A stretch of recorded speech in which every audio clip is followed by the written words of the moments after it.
dibuang dulu. Kalau ada bangku atau meja yang belum rapi, dirapiin dulu ya.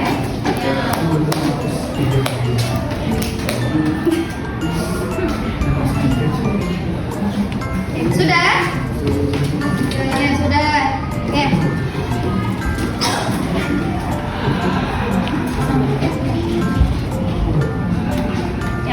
Bismillahirrahmanirrahim.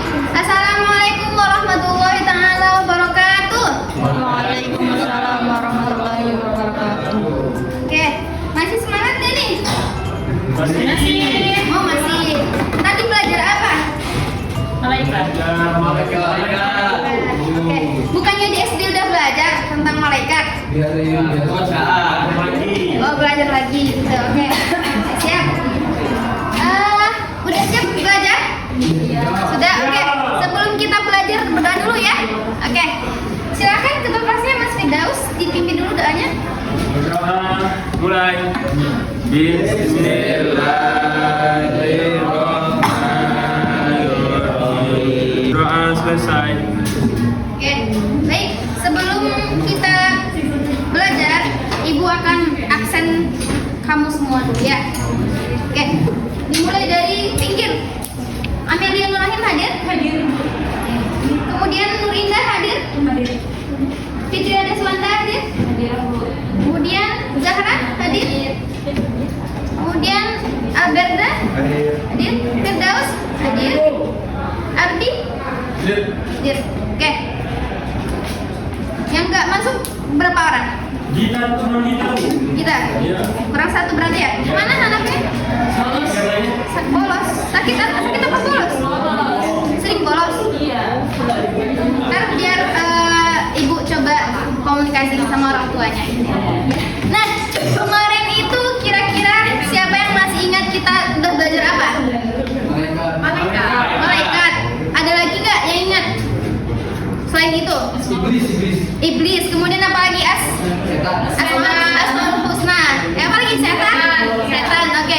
Itu semua termasuk makhluk gaib atau non gaib? Gaib. Oke. Kamu percaya sama malaikat? Percaya. Kenapa percaya sama malaikat? Allah yang nyuruh. Oke, boleh. Oke.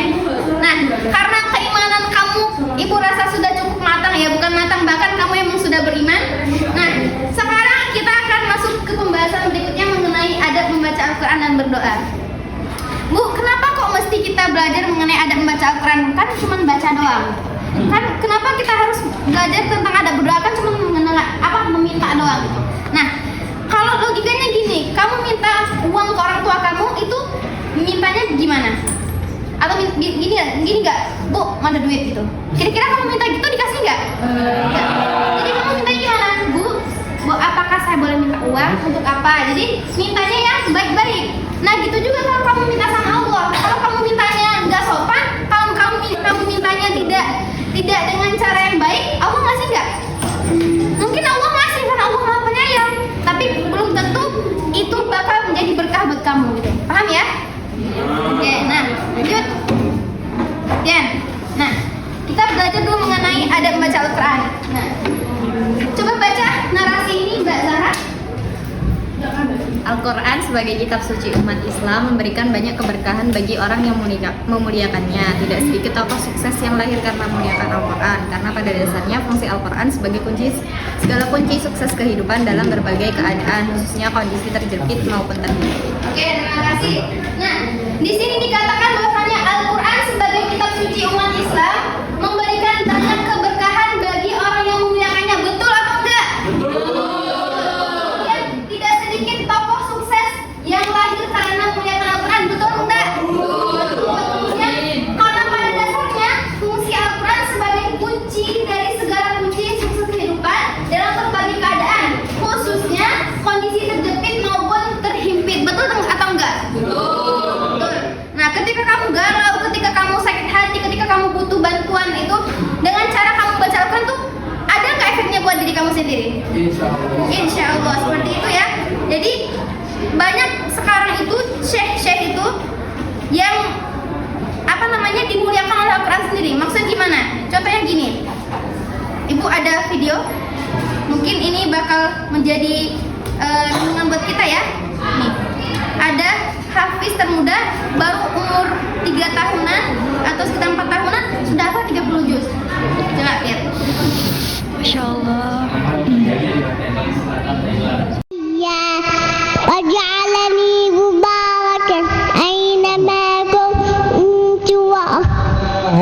من تحتها. يلا كمل لي هذه.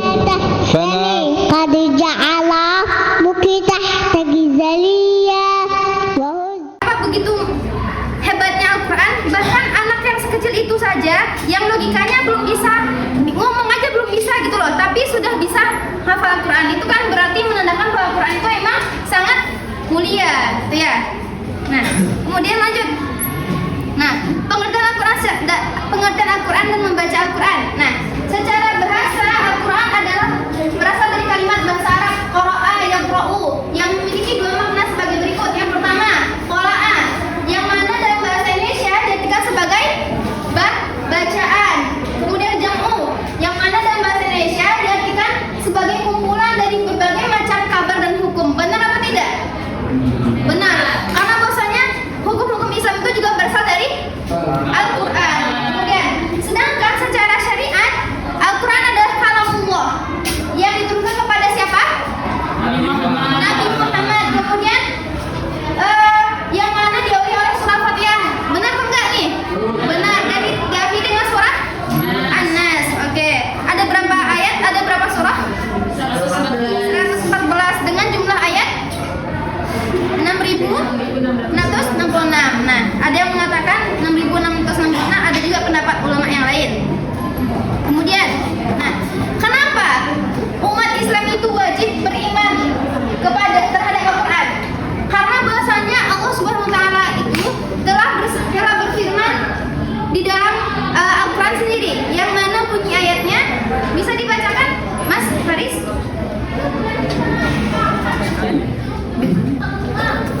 Bismillahirrahmanirrahim. Ya ayyuhan Mudasu.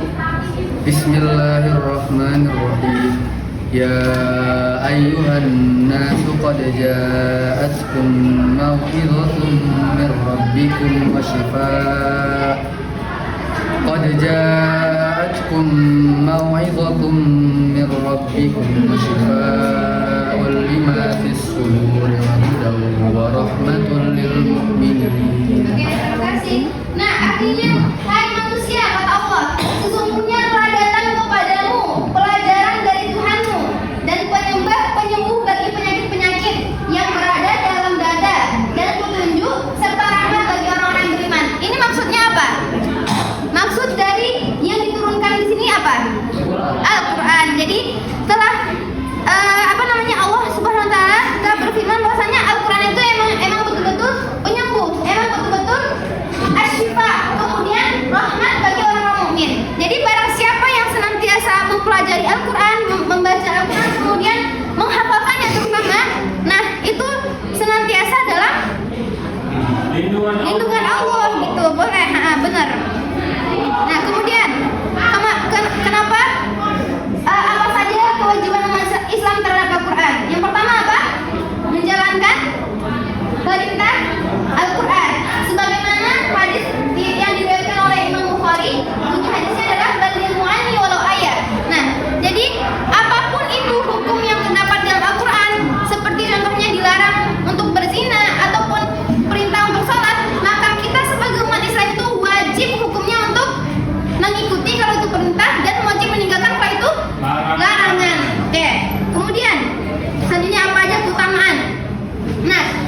haid gitu, kemudian orang-orang yang lagi junub seperti itu tidak boleh membaca Al-Quran, menyentuh pun tidak boleh, apalagi membaca.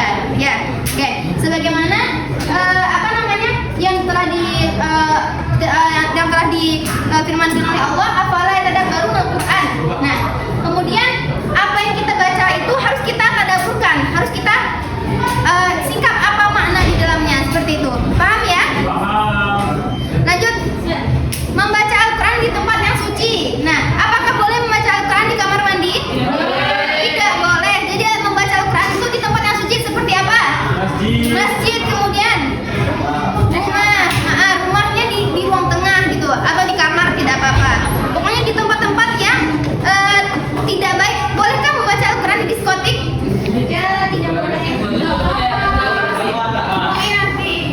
Nah, dalam hal ini ada perbedaan pendapat ulama ya. Ada yang mengatakan kalau tujuannya untuk berdakwah itu tidak apa-apa, tapi kalau ada juga yang mengatakan tidak boleh karena bahasanya Al-Quran itu suci. Sementara diskotik itu tempat orang-orang yang mabuk-mabukan, berzina dan sebagainya gitu ya. Nah, sementara logikanya juga gini, laki-laki aja kalau ketika mau masuk ke diskotik itu, kalau semisal dia pakai peci, itu lebih baik dilepas deh pecinya, karena itu termasuk pelecehan jadinya gitu. Ya, tuh. Kalau pakai kerudung, gak usah dilepas, gitu kan ya. Nah, lagi ngapain tuh orang kerudungan ke diskotik gitu? Ya ada, tapi ya emang gitu ya. Kemudian ada baca Al-Quran selanjutnya, membaca isti'adzah. Apa itu isti'adzah?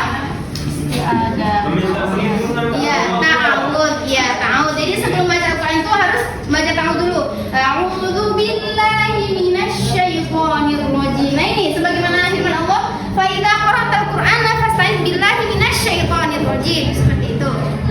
Paham ya? Jangan langsung buka Al-Quran alif lam mim, jangan seperti itu. Oke, lanjut. Membaguskan suara. Nah, Bu, suara saya tidak bagus, terus gimana? Dalam untuk membaguskan suara ini bukan yang berarti suara kamu itu indah misalkan, bukan gitu, tetapi ketika kamu membaca Al-Quran itu kamu tahu apa tajwidnya, kamu tahu paham ini dengung atau tidak, seperti itu. Jadi tidak semesti kamu suara kamu bagus seperti Syekh Mishail Rashid gitu. Tidak harus. Yang penting itu adalah kamu menggunakan atau menerapkan ilmu tajwid di dalamnya gitu. Karena kenapa? Satu aja kamu kesalahan dalam membaca Al-Quran udah beda maknanya gitu. Kalau beda maknanya ya salah gitu, berdosa gitu ya. Jadi untuk tajwid ini harus diperhatikan banget ya. Nah, adapun kalau misal suaranya bagus gimana Bu? Itu tuh hanya titipan, hanya kelebihan dari Allah. Jadi kalau misalkan suara kamu tidak bagus, jadi kamu tidak pede untuk membaca Al-Quran, itu sangat salah sekali ya gitu. Justru orang-orang yang belum tentu orang-orang yang punya suara bagus itu akan membaca Al-Quran setiap saat, tidak gitu. Jadi Allah tuh nggak mandang suara kamu bagus atau enggak, tapi Allah mandang kamu niat atau enggak. Seperti itu ya. Lanjut. Kemudian ada selanjutnya membaca dengan pelan. Nah, kalau membaca dengan pelan ini maksudnya apa? Berarti kamu membaca Al-Quran yang pertama sesuai dengan kaidah tajwid, kemudian kamu membaca Al-Quran itu tidak mengganggu orang lain. Misalkan gini, ada teman kamu lagi sholat di kamar, terus kamu baca Al-Quran buanter gitu. Jadi itu keganggu nggak orang sholat? Nggak keganggu. Kamu yakin nggak keganggu teman kamu sholat? Imannya udah kuat. Oh gitu ya. Kalau orang-orang yang udah ada ikatan batin yang kuat ke Allah, jadi apapun itu, mau gempa pun, mau digigit ular pun nggak bakal terasa. Tapi untuk kita yang imannya masih lemah, untuk kita semuanya, terutama ibu, gimana coba? Insya Allah keganggu. Insya Allah keganggu. Insya Allah keganggu ya. Jadi kalau membaca Al-Quran itu sekira-kira kita mendengar aja gitu, tidak harus dengan sekuat sehabis-habis suara seperti itu ya. Kemudian, membaca dengan tartil sebagaimana surah firman Allah di surah Al-Muzammil, "Warattilil Qur'ana tartila." Jadi sesuai dengan kaidah yang tajwid tadi. Lanjut. Nah, pengertian berdoa. Nah, kemudian kita masuk kepada pengertian berdoa. Nah, secara bahasa berdoa berarti memanggil, meminta tolong atau memohon sesuatu. Sedangkan doa menurut syariat Islam adalah memohon sesuatu atau memohon perlindungan kepada Allah SWT dengan cara merendahkan diri dan tunduk kepadanya. Nah, apakah boleh kita berdoa kepada Allah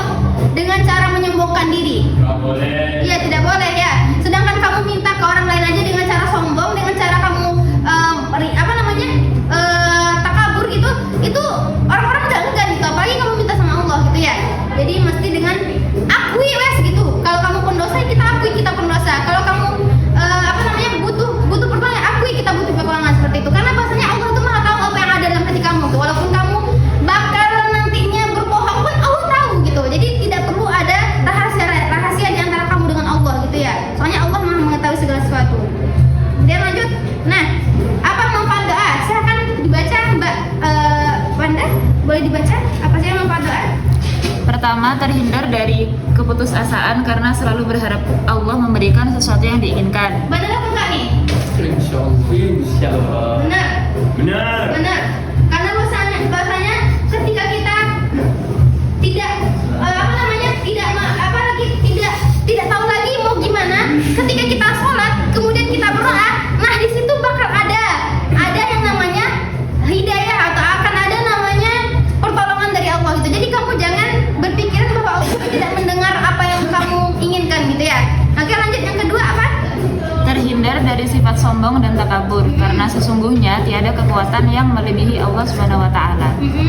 Kemudian Yang ketiga Yang ketiga, menjadikan hati menjadi tentram dan tenang. Yang keempat, merasa dekat dengan Allah Subhanahu wa taala, dan yang terakhir, Allah menyediakan tempat yang mulia di sisinya. Oke. Sebagaimana yang telah kamu baca di sini, bahwasanya begitu banyak dia manfaat dari doa. Karena kenapa Bu kita umat Islam ini atau kita ini harus berdoa kepada Allah gitu ya?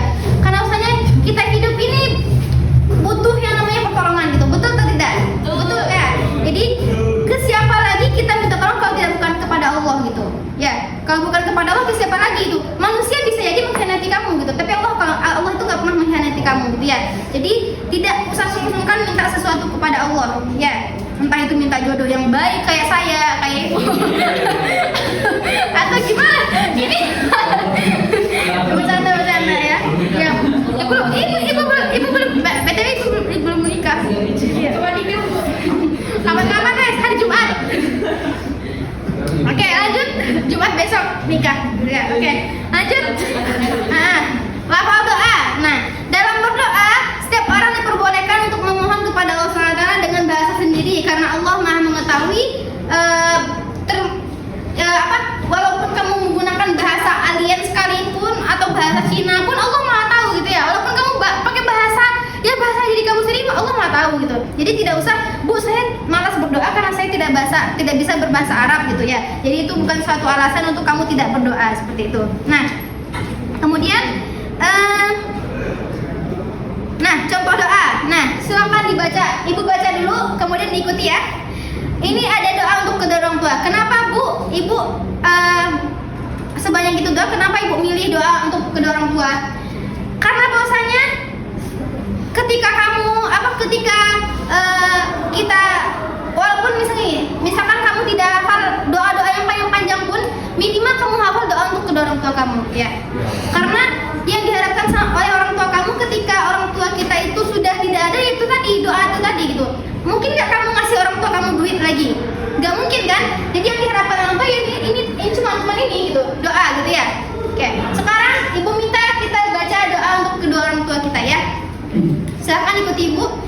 Bismillahirrahmanirrahim. Allahumma ighfirli wa liwalidayya warhamhuma kama rabbayani shaghira. Oke, amin. Nah, yang kedua doa memohon keselamatan dunia dan akhirat. Nah, doanya apa? Rabbana atina fid dunya hasanah wa fil akhirati hasanah wa qina adzabannar. Oke, doa ini wajib dihafal ya. Nah, minggu depan Ibu tagih. Nah, kemudian ada tata cara berdoa. Yang pertama dimulai dengan pujian terhadap Allah. Jadi ketika kita berdoa itu, Ibu pernah mendengar ceramahnya Ustaz Abu Somad. Dia berkata bahwasanya salah satu cara agar doa itu cepat dikabulkan yang pertama dengan memuji kepada Allah. Nah, setelah itu kita bersalawat kepada Nabi. Nah, setelah kita bersalawat kepada Nabi, kalau dari Ustaz Abu Somad beliau bilang gini, kemudian kita berdoa untuk kedua orang tua dulu. Nah, habis itu lalu kepada kaum muslimin dan muslimat. Jadi jangan lupa mendoakan kaum muslimin dan muslimat. Soalnya kenapa?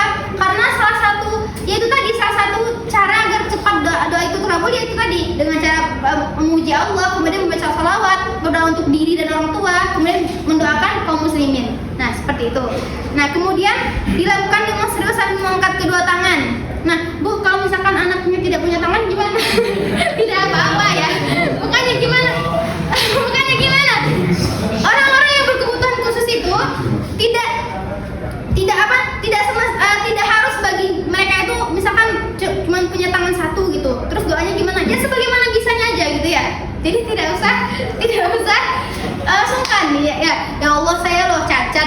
ya piye berdoa gitu. Nggak boleh gitu. Ya. Pasti mau kamu bagaimanapun fisik kamu, mau bagaimanapun kekurangannya kamu atau kelebihannya kamu, tetap berdoa gitu ya. Ya, jadi berdoa sebagaimana kamu bisa. Nah, kemudian membaca doa hendaknya khusyuk dengan suara pelan. Nah, ada nggak orang-orang yang berdoa suaranya keras-keras? Ada ya. Tapi dalam adab berdoa itu lebih baik suara itu dipelankan gitu ya, dipelankan. Nah, kemudian mengulang-ulang doa dengan merasa tidak pernah putus asa kalau doa itu belum dikabulkan. Misalkan kayak kamu kepengen haji gitu, setiap doa itu kamu tetap baca itu, karena kita tidak tahu ya kapan doa itu akan dijabah sama Allah seperti itu ya. Mungkin hari ini kamu merasa doa itu belum terkabulkan, tapi 2 tahun atau 3 tahun lagi kamu merasa kayak oh ini loh doa saya yang kemarin-kemarin itu gitu ya. Jadi jangan pernah putus asa kalau misalkan doa kita itu belum diijabah oleh Allah. Belum diijabah oleh Allah bukan berarti Allah tidak mengijabah, tetapi Allah tahu kapan doa itu yang pas untuk kamu ketika doa itu emang betul-betul dibutuhkan seperti itu. Nah, kemudian dilakukan dalam keadaan suci. Bu, kalau saya nggak berwudu gimana? Saya mau berdoa nggak apa-apa ya. Tapi alangkah lebih baiknya kita dalam keadaan suci, contohnya setelah sholat gitu. Nah, kemudian memahami makna dari doa yang dibaca. Tuh, tata cara berdoa. Oke. Kemudian ibu punya lagi ada salah satu kisah. Nah, nih.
minta kamu mencari hikmah dari kisah ini. Siapa yang tahu apa hikmah yang dapat kita ambil dari kisah teladan ini?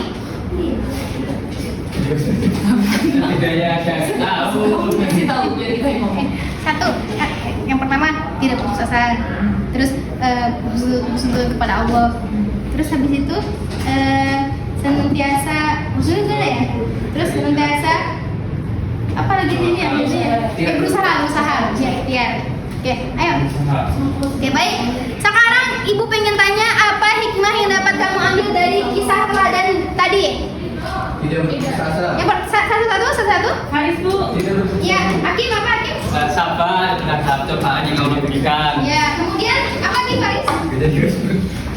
Selalu mencari jalan keluar. Ya, kemudian Ikhtiar. Satu lagi? Haris. Ya, apa? Tidak mudah putus asa ketika Tidak mudah putus asa. Oke, tepuk tangan dulu.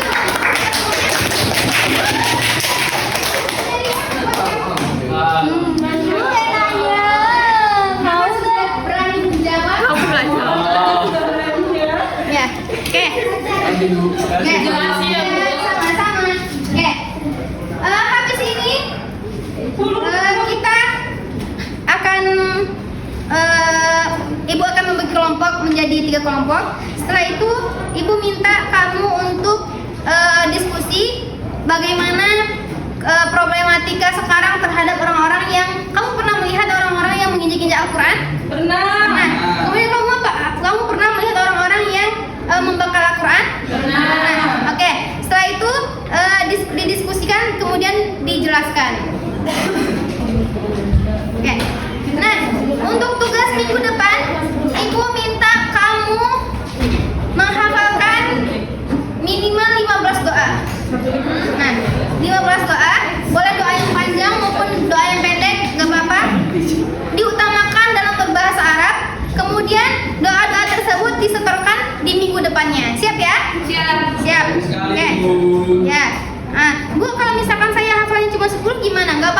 Nanti kamu separuh doa minggu depan ke ibu, gitu ya?